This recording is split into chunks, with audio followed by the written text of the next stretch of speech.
Hello friends, आप लोग कैसे हैं। आशा करते हैं कि आप लोग स्वस्थ एवं कुशल से होंगे। आज हमारा मन किया कि जो बाहर निकलो या अन्य लोगों की फैमिली से मिलो तो उन लोगों के परिवार के माहौल को देख करके ऐसा लगता है कि ये लोग अपने घर को क्यों नहीं अच्छे से यानी खुशहाल क्यों नहीं रख रहे हैं।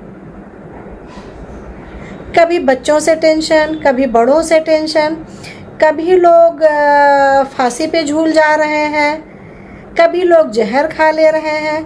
हमें अपने घर परिवार के माहौल को ऐसा क्यों बनाना। हमें अपने घर के माहौल को बहुत सुकून भरा, शांति भरा और खुशहाल माहौल होना चाहिए। खुशहाल माहौल बनाने के लिए हमें अपने घर के बड़ों का सम्मान करना चाहिए, छोटों को प्यार करना चाहिए। जहाँ बड़ों का सम्मान और छोटों का प्यार होता है, उस घर में लक्ष्मी को, खुशी को दौड़कर आना पड़ता है और उनको घर से बाहर कोई नहीं निकाल सकता है। इसलिए अपने घर को, अपने घर के माहौल को ऐसा रखें कि जहाँ छोटों से बड़ों को डर न लगे, कि बड़े अपनी बात करने से पहले घबराएं, सोचें और अपनी बात को व्यक्त न कर सकें। जिस घर में, जिस परिवार में बड़ों को छोटों से डर लगने लगे, वो घर कभी उन्नत के मार्ग पर अग्रसर नहीं हो सकता। दोस्तों, ये आप लिख लीजिए।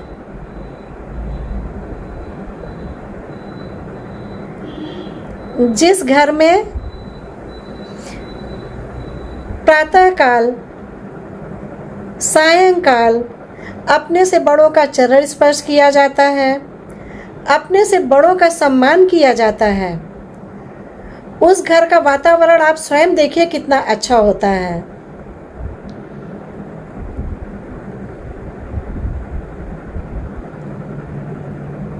और बड़ों को भी चाहिए कि वो अपने छोटों से बहुत प्यार करें। हाँ, लेकिन अगर वो गलत मार्ग पे जा रहे हैं, गलत काम कर रहे हैं, तो उनको आप ज़रूर बताएं। हमारा बताने का तरीका ऐसा हो कि जो बच्चा समझ जाए और उसको किसी भी प्रकार की हानि ना हो। समझाने के लिए हमें थोड़ा विचार करना होगा, क्योंकि बच्चे नाजुक घड़े के समान होते हैं। घड़े को थोड़ी सी ठोकर लगती है, वो टूट जाता है, बिखर जाता है। उसी तरह से हमें बड़ों को ये सोचना चाहिए कि बच्चे को हम कैसे समझाएं, कैसे बताएं जो चीज़ उसके दिमाग में घर कर जाए, ना कि वो उच्छृंखल हो जाए।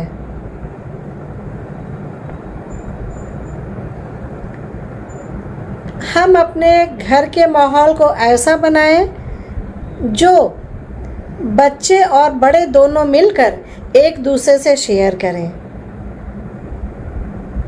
दोस्तों, आजकल का तो ज़माना हम देख रहे हैं कि आस पड़ोस में भी के तो दूर की बात छोड़िए, घर के पास में भी जो भाई बंधु आपस में रह रहे हैं, देवरानी जिठानी रह रही हैं, वो भी अपनी चीज़ों को ऐसा छुपा लेती हैं कि पड़ोस को पता न चले, भाई को पता न चले, देवरानी या जिठानी को पता न चले। क्या है दोस्तों, ये हमारी सोच है। कभी भी कोई भाई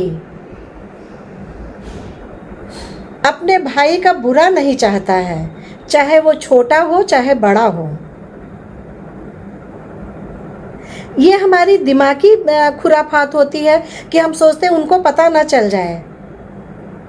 हम उनको क्यों बताएं? या ऐसा होता है कि हम उनको बताने से छोटे हो जाएंगे। हम बड़े होकर के उनको क्यों बताएं?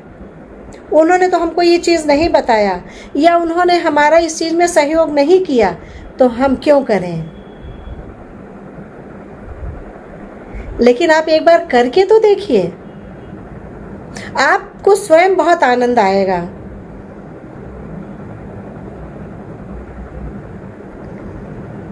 और उस जो नहीं कर रहा है उसको अपनी गलती का एहसास हो जाएगा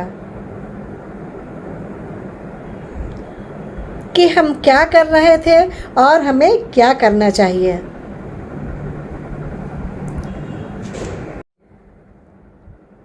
आजकल लोगों को ये परवाह नहीं रहती कि हमें उसके लिए क्या करना है, हमें सास ससुर के लिए क्या करना है, हमें जेठ जिठानी के लिए क्या करना है, हमें नंद नंदोई के लिए क्या करना है। लेकिन अधिकार पूरा चाहिए। दोस्तों, हमारी किसी भी बात में आपको दिखावटी या असत्य नहीं लगेगा। जो आजकल परिवारों में चल रहा है वही बात हम आपको बताना चाह रहे हैं। हमारी एक बहुत ही घनिष्ठ सहेली, बहुत ही पारिवारिक, वो मेरे से मिली तो मेरे से पूछती है कि भाभी पहले आप हमें ये बताइए कि आप अपने बच्चों के नाम कितनी प्रॉपर्टी की हैं। हम थोड़ी देर सोचे, फिर हमने कहा कि हमने तो कोई प्रॉपर्टी बच्चों के नाम नहीं की है। क्यों? तो उसने मेरे को बताया कि मेरी बहू आने पे तुरंत ही हमसे पूछती है कि अपने हस्बैंड का नाम लेकर के कि ये बताइए कि इनके नाम क्या प्रॉपर्टी है या इनके पास कितना पैसा है। दोस्तों, अधिकार तो हर लड़की को चाहिए, लेकिन कर्म भी पूछती कि माँ मुझे कैसे करना है, मुझे आपके लिए क्या करना है, डैडी या पापा के लिए क्या करना है, आपकी आवश्यकताएं क्या है। और अधिकार तो हमारे पास तुम्हारा होना ही है। हमारी प्रॉपर्टी, हमारा पैसा, माता पिता का पैसा तो बच्चों के पास जाता ही है। तो आजकल समाज में ये चल रहा है। उसी प्रकार से हम बड़ों को भी देख रहे हैं, सास ससुर को भी देख रहे हैं। वो अपनी बेटी के लिए तो बहुत अधिकार चाहिए, लेकिन बहू को अधिकार नहीं देते, वो सम्मान नहीं देते हैं जो उनको चाहिए, जो उसकी अधिकारी है। हाँ, अगर आपके घर में नई बहू आई है तो उसको आप थोड़ा समय दीजिए, उसको समझिए, उसको समझने का मौका दीजिए। आप अपनी परिस्थितियों से उसको अवगत कराइए। वो अनजाने घर से आई हुई लड़की आपको कैसे समझ सकती है, आपके परिवार को कैसे समझ सकती है। दोस्तों, हम सच बताएं तो हमें अपने परिवार को समझने में काफ़ी टाइम लग गया,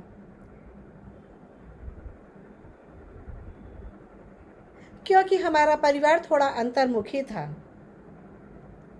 आज भी हम आपको बताएं कि मेरे हस्बैंड खाने से पहले उनको क्या चाहिए ये नहीं बताते हैं। आप एक गृहिणी हैं, आप लक्ष्मी हैं, आप सोचिए कि स्वास्थ्य के अनुसार, एज के अनुसार उनको क्या खाना है। उसी तरीके से हम अपने बेटियों को संस्कार दें कि वो ससुराल में जाकर के क्या करें।